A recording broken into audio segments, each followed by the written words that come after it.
Hello and welcome to another episode of They've Been Doing It All Day, Sir. Scooby-Doo's less confused than Manly at the moment. Let's get stuck in.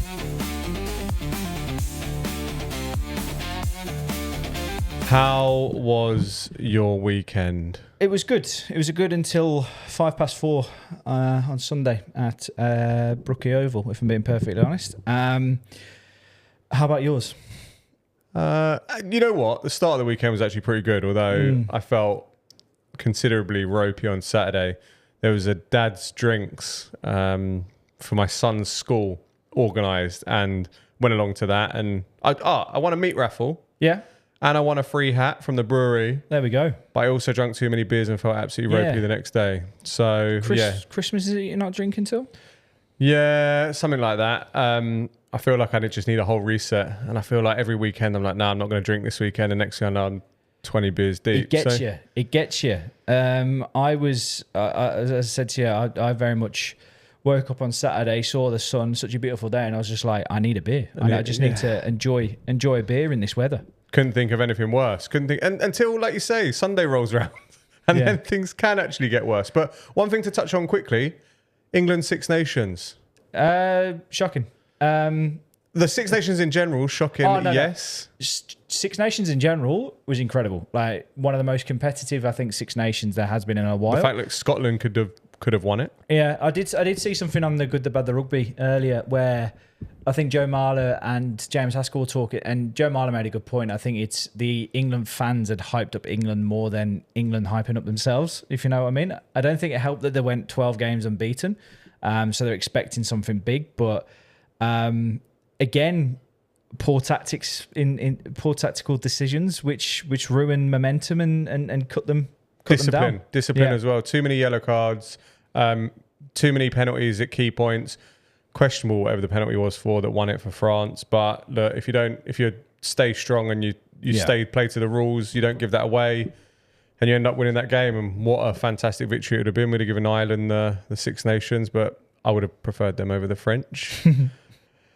But anyway, get up to anything else this weekend apart from out and hankering for beers on Saturday and Manly on Sunday? No, it was pretty chilled. Pretty chilled, to be honest. Nothing to write home about. But I do feel like we're just skirting around the main thing that we really want to talk about this week, and this could be a big segment of just pure rant. Oh, mate, honestly, it was. The club's in bits. I've seen club footy teams a little more organised than how Manly looked on Sunday, especially with losing Ponga and Brown. In the second half, I thought, here we go, it's going to come out firing, but nothing.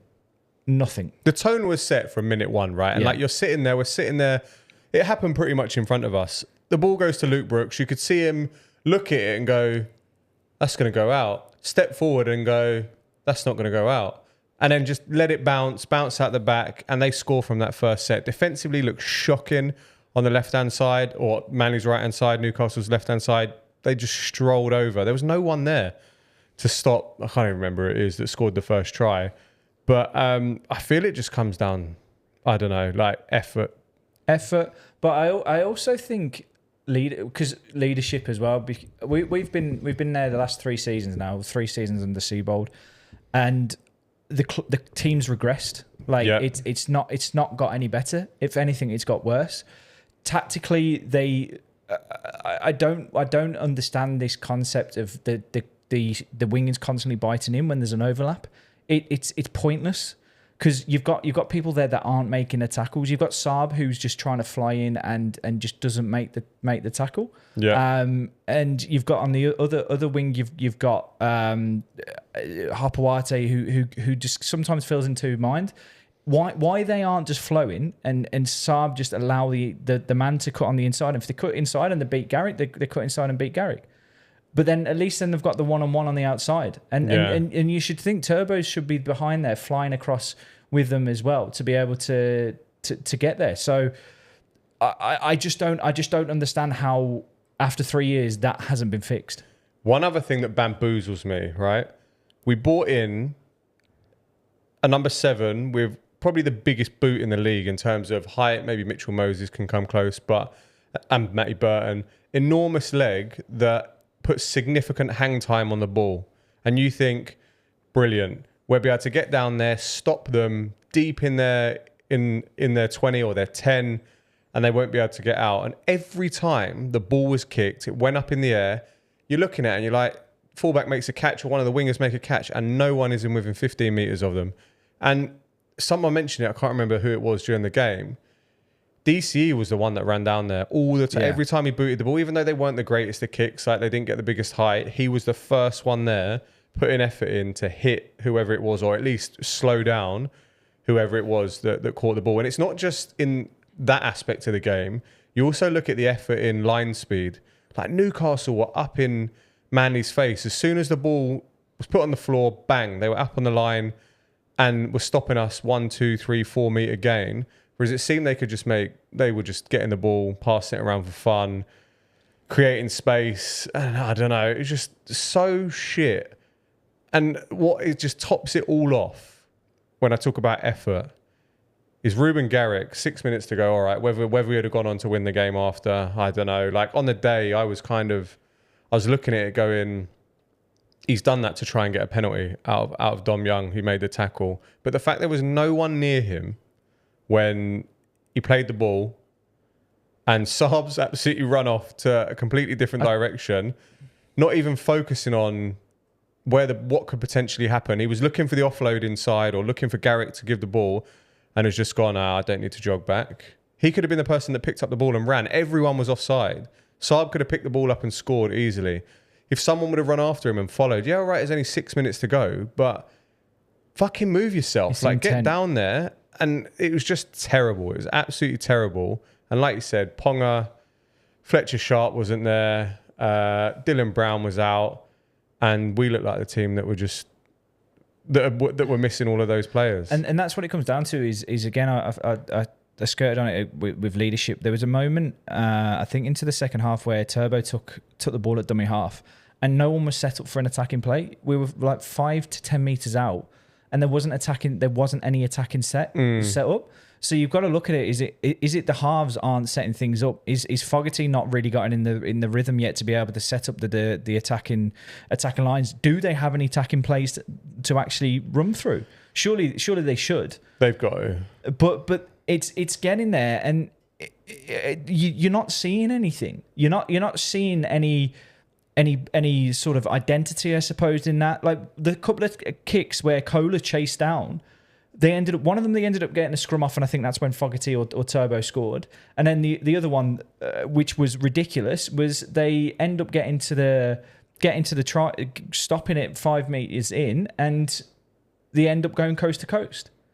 And it was just baffling, absolutely baffling. Our ability to keep the pressure on down when they're in their 20 is ridiculous. Like, it's terrible. Last week, we pinned the Raiders down. I think we spoke about this. KO Weeks fumbles the ball.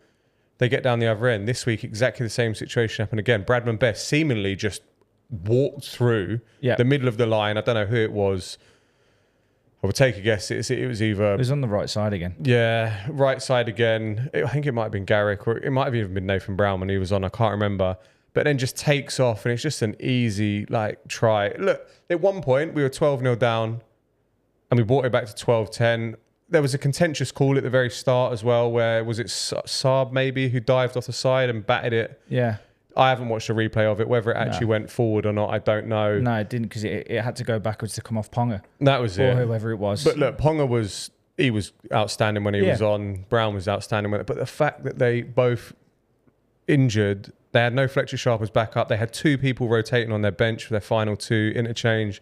It was just shocking. And you look at some of the stats, like we had our forwards, and it's worrying where our forwards are at. Like Paseka had 9 runs. We've got Jake, who had 3. Like, we can talk a bit more about this in a second, about what his future looks like from people that are fans, not knowing anything about the situation. Ola Kawatu, arguably one of the most devastating second rowers running the ball. He got 7 runs. Ethan Bullymore, 7 runs. You look at all of the Knights forwards, they had double-digit runs, and they were breaking the line, running hard, and that's where they're setting up the space. It seems like, I heard before the season, or just like reviewing Manly in general, their philosophy is to spread the ball quickly, move it about, try and get it wide, And it seems like we can't do that. Teams have just figured it out and gone, do you know what? If we put pressure there, if we bring someone in there, if we cut out that ball there, it will shut them down. Really worries me after watching the Roosters against the Warriors, what this scoreline is going to be. I honestly worry about Manly's attack because the line speed that the Roosters have is I think one of the best. Like the speed they can get up and shut down attacks. I'm worried in that sense, and there's just no oomph in the middle of the park either. Like you've got Paseka who looks still a little bit. You know what? I'm not too sure on how my body can hold here. I was watching it on the levels. Willie Mason was saying about how Ola Kawatu, he should be having 10 runs a half. Like something's going to happen when he's got the ball in his hand.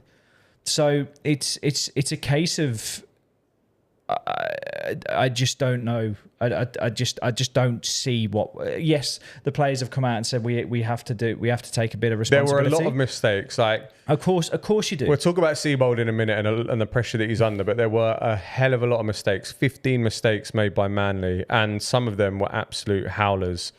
Luke Brooks in particular too. There was a lot of pressure. We were going down one end.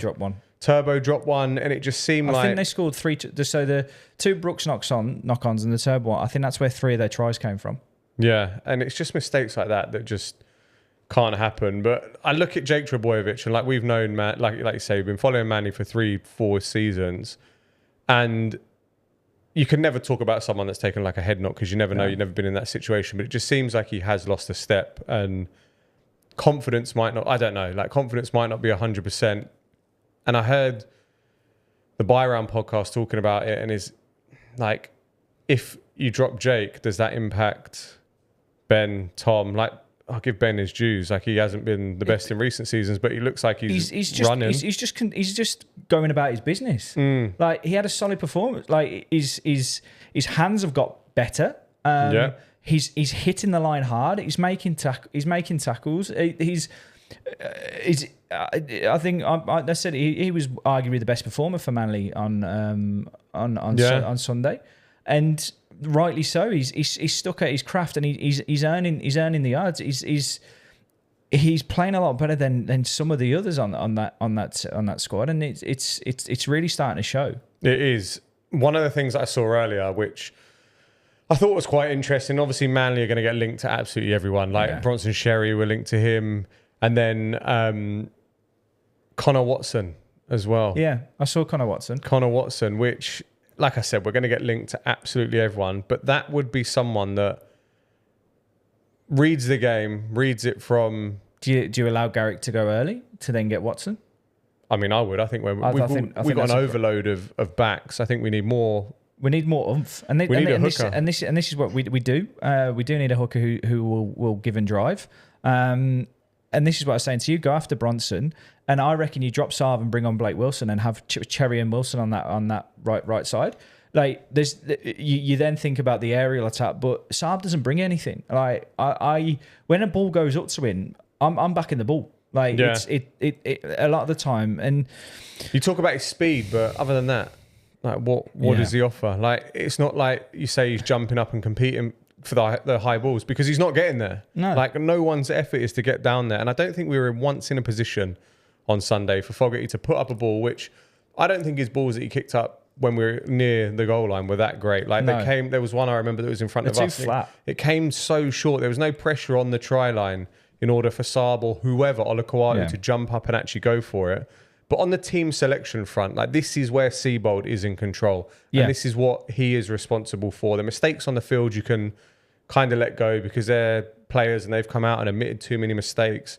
But the team selection is one thing that I just don't understand and don't get. You've got Joey Walsh, who he was talking about minutes and like wanting to get him to play cup. But something needed to change. We needed some spark. We needed someone to inject something into the game. He's not on the bench. Instead, we picked Corey Waddell, who doesn't even make an appearance. And he was terrible last week.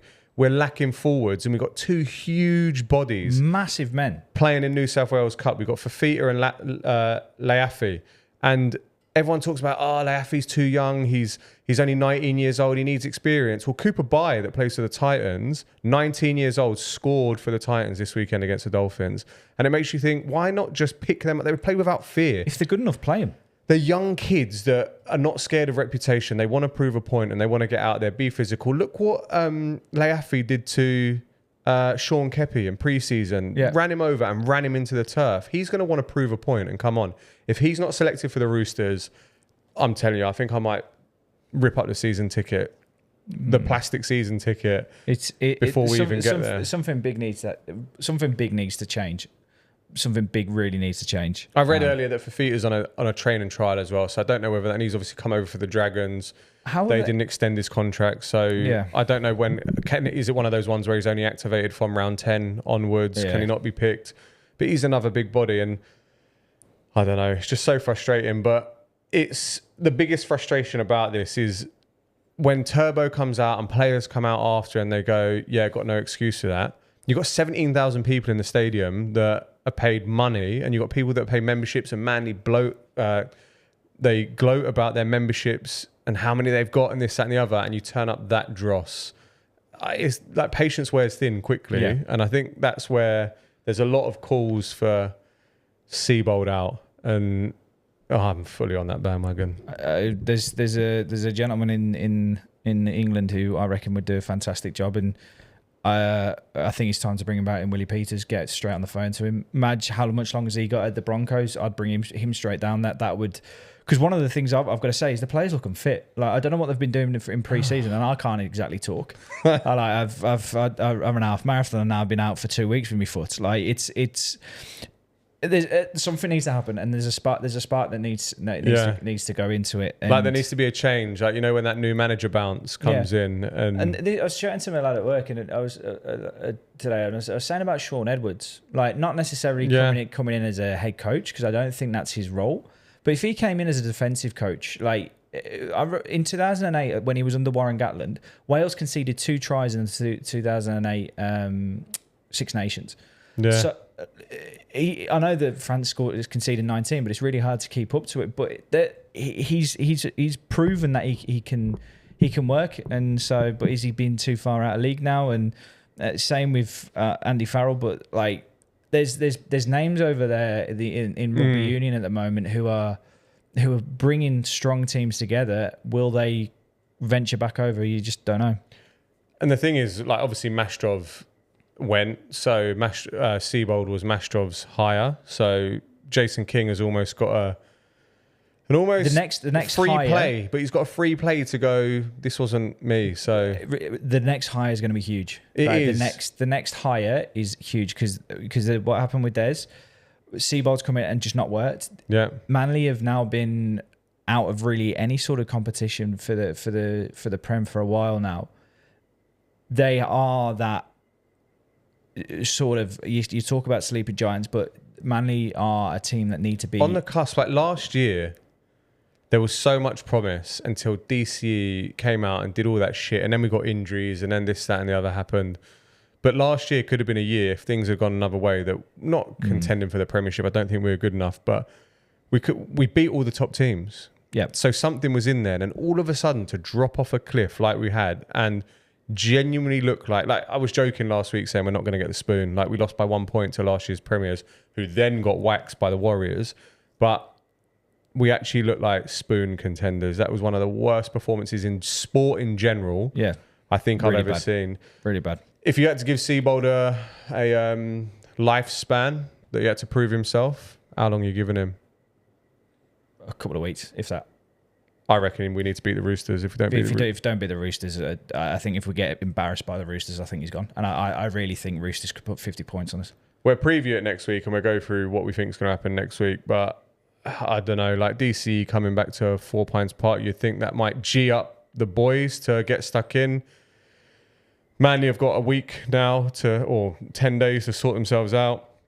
Let's hope they're not just sitting on their thumbs, sitting on their asses, twiddling their thumbs, feeling sorry for themselves. Well, my mate saw Alakuatu, Takiaho, and Garrick, I think it was, and Cordy Waddell outside of Donny's on Sunday after the game. So, yeah, who knows? And Takiaho wants to come back maybe in a couple of weeks. I don't know whether he'll be fit. He'll be a welcome return, but again, like, it's an aging forward. Geezer's been all right. He's been solid. Yeah.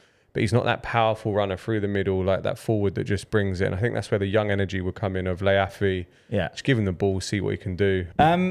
I suppose from the lulls of Manly to the highs of Rabbitohs, and even though they lost the game, great to see a little bit of a momentous occasion. And I've got to say, I love the pitch invasion. I'm all for that. Fully on board. As soon as one went on, the stewards were like, as soon as the Roosters fan went on, then everyone went on. The one thing that pisses me off, right? Anthony Albanese, like, why is it making about him? Why is he on the field? Get off. You're the Prime Minister. Like, get off the field. Don't make it about you. One, you should be slapped with a $5.5 grand because you entered the field of play. But just let the man celebrate his moment. I know you're a Rabbitohs fan. Fair enough. But don't make it about you. Get off the field.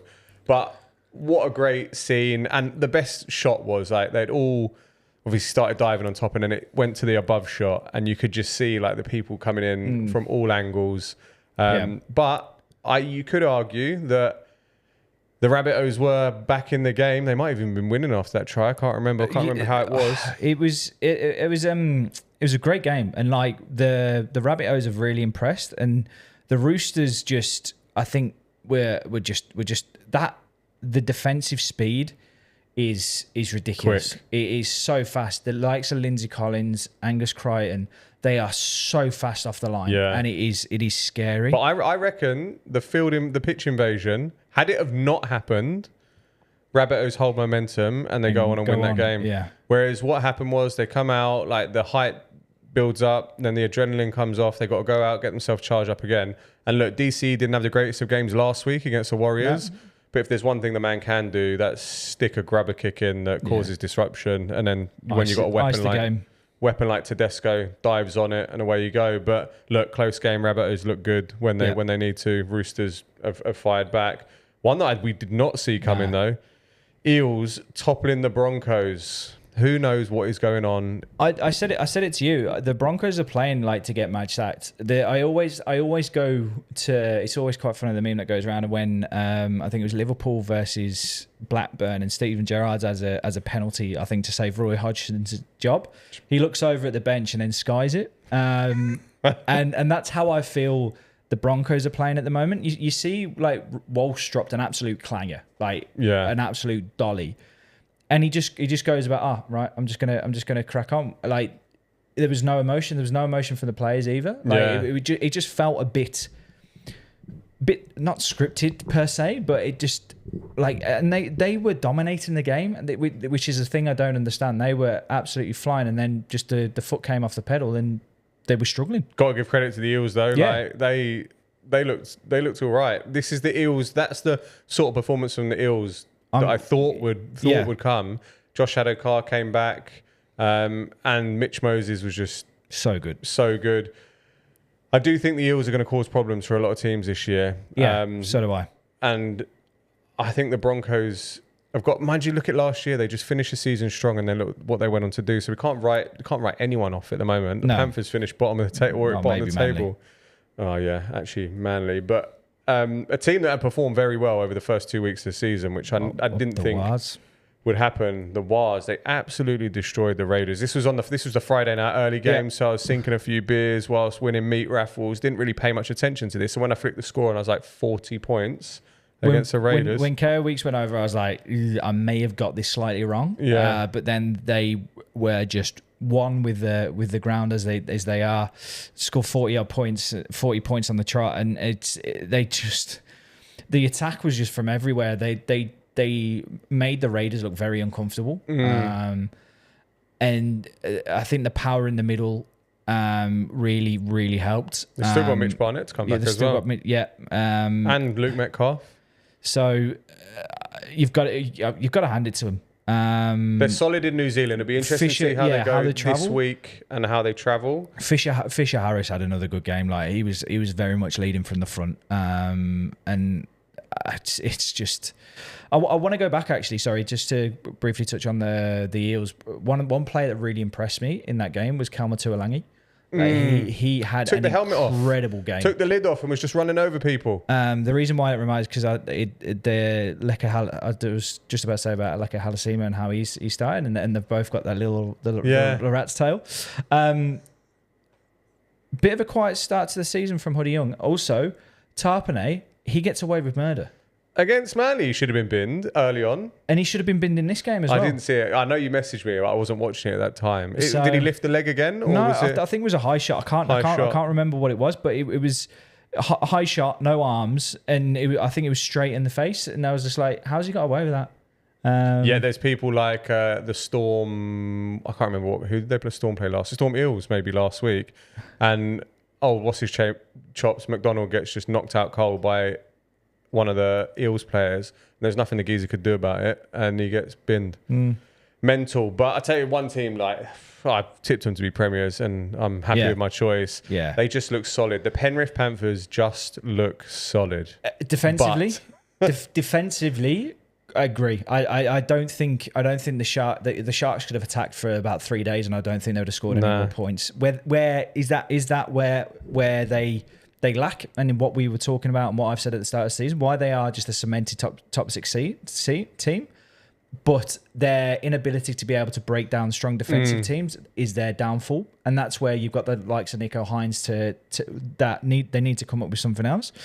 Panthers hadn't conceded a point in 3 halves of football, which is mental. Defensively, they look incredible. They look solid. They look relaxed. They look like they're there. Attacking wise, there are occasions where it's like, have these lads actually played together before?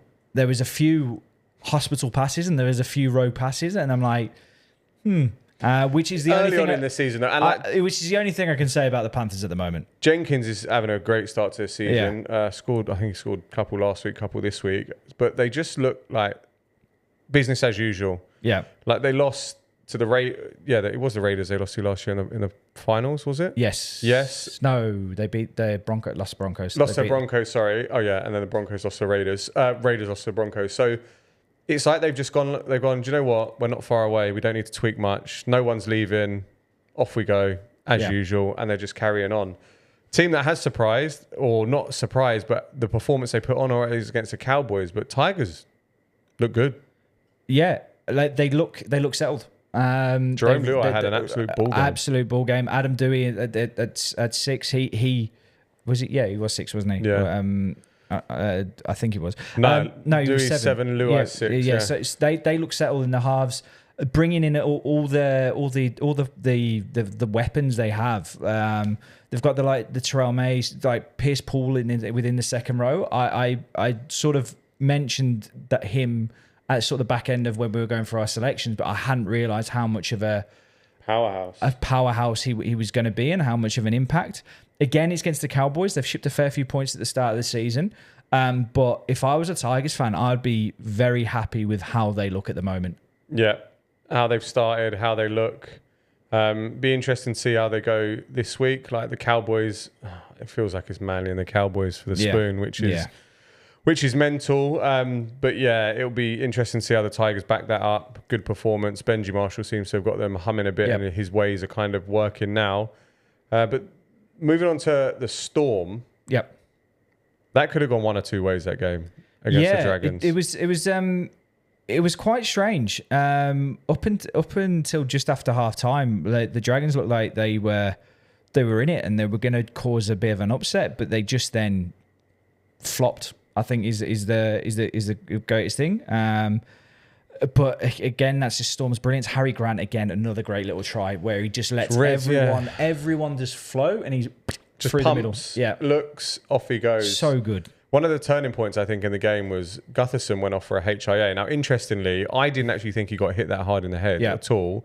And are the referees cracking down and the doctors cracking down on if you go down and hold your head and stuff like that, you've got to come off for a HIA. If that's the case, fantastic, because it will eradicate that from the game. And if that is the case, this was a pivotal moment because he obviously at the back is solid, can read the game pretty well defensively. But after he went off, Falongo just carved up. Like he saw the space, he saw the gaps, he knew the fullback was out of position. And he just literally gooeys on every single step as well. Like you don't know where he's going, what he's going to do, or plant his foot in the floor and just disappear. And yeah, he won them that game. But they're just stacked with players. Last year they lost that game. Obviously it was horrendous weather down. Is it Cogra Oval? But this one was down in the Gong. They travelled well. Dragons not the strongest of teams, but long old season for them, and Storm just look like where they're carrying on. Yep. And then finally, the Dolphins managed to get it just over, like just get it over against the Titans. Bit of a derby feel about this game, though. I think is the best way. No one really wanted to make mistakes. It was cagey. It was cagey at times, and then just a little bit of magic at the end seals it for the Dolphins. Yeah, I thought an upset was on the cards at one point. So. I was like, oh no, here we go. Everyone's tipped the Dolphins and the Titans might win it. But like I said, Cooper Bye just takes the ball on an inside line at the right time because the ball was played quick out the bottom of the ruck, running inside. 2 Dolphins players are running into each other, hadn't cleared the ruck properly, hadn't got up off the floor, goes over. Yep. Kid that just is going to go out and give it his all. It's exactly what Manly need to do. Yeah, very much so. Nicely leads us into the tips for next week. This week, sorry. Tips ain't looking too good so far. It's been. I think I got 5 this week. Which, I haven't even looked. All kicking off on Thursday at the Geo Stadium in Canberra with the Raiders $1.87 against the Bulldogs $1.97. Interesting. This is going to be a tight game. Yeah. I'm not 100% sure who is going to win this. It's going to be a stab in the... Obviously, Bronson Sherry been dropped out because his attitude stinks and he could be off. Yeah. I don't know. Canberra, will they bounce back against the Warriors, against their performance against the Warriors? It's at home. Bulldogs weren't the greatest in Vegas. In fact, was it Vegas the last time they played? Yeah, it was. They were on a bye last week. I reckon the Raiders win this game. I don't. I'm going to go for the Bulldogs. The reason being is Bulldogs have had the bye and the Raiders have had to travel to and from New Zealand.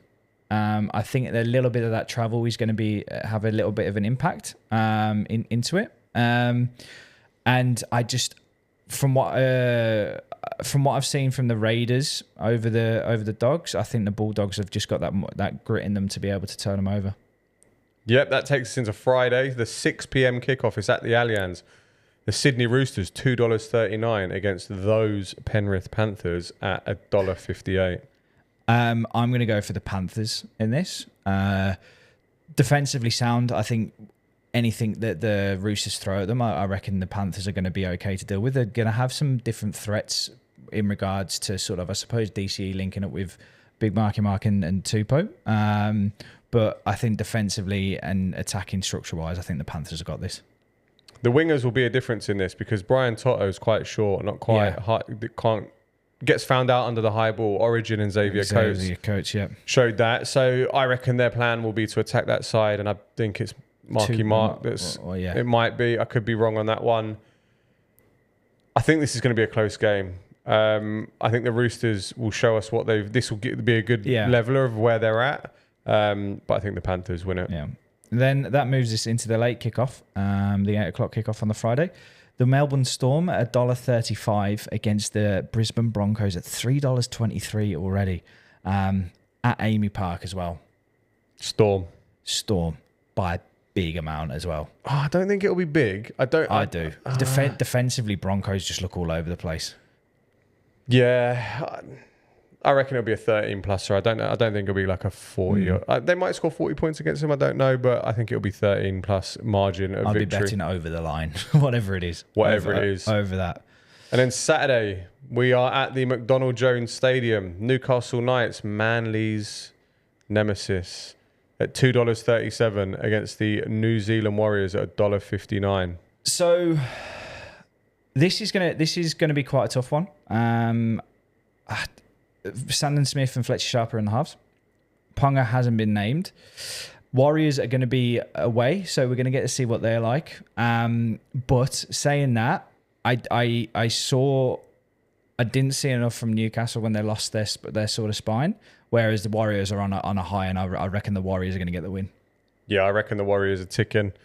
I think they got some good link-up play. I think they're using their weapons appropriately. Warriors get this one done. Yep. And then we're back at the Ocean Protect Stadium. I quite like that name. With the $1.43 Sharks against the $2.85 Dolphins. It's the Sharks at home. They just they play boring footy. They just run down the middle. Dolphins will want to bounce back from that performance against the Titans. They got the W, but I don't think it was the most convincing performance. Interestingly, it all depends what the weather's doing this weekend in Sydney as well, because the weather at the moment is absolutely shite. So is it going to be a wet one? I don't know, but Sharks for me. I'm going to go for the Sharks as well. Again, just because they're at home and they just go about their business, and they'll want to bounce back from the Panthers' performance. So I think that will just give them that little bit of an extra edge. Then the 7:35 game, we're up in Gosford. Little Sunny Coast adventure for the South Sydney Rabbitohs at $1.57 against the West Tigers at $2.40. I think this is going to be a good game. I think that's quite disrespectful to the Tigers as well. I don't think there's that much in it. I think just because the Tigers have had the one game, they're selling them a little short. I'm going to go out on a limit. I'm going to back the Tigers in this one. I saw enough from them for the Cowboys to see that the Rabbitohs are going to cause them a little bit of trouble. If they can shut down that left edge, because one of the things you watch from last week, they were trying to get Alex Johnson over the line so much that they really forgot about their right. I think it may be a little bit of that. They're going to try and force it too much, and the Tigers are just. I think there's enough in them to be able to sort of take a little bit of a leap and get ahead. Do you know, I'm going to join you on this one. I reckon the Tigers get it done. Like it is a Rabbitohs home game, but it's not really home field, so it's almost a neutral venue. Yeah. And I reckon the Tigers are going to have a bit of a few fans potentially up there with some of the players that they've bought in. So yeah, I'm going to go for the Tigers. And then that brings us to the first game on the Sunday, the 4:05 kickoff. The Parramatta Eels at $1.42 against the Dragons at $2.87. Eels. I think the Eels they're going to be buzzing after that victory last week. Yeah. They're going to unlock some of their weapons. I'm just seeing who's been bought in. No one.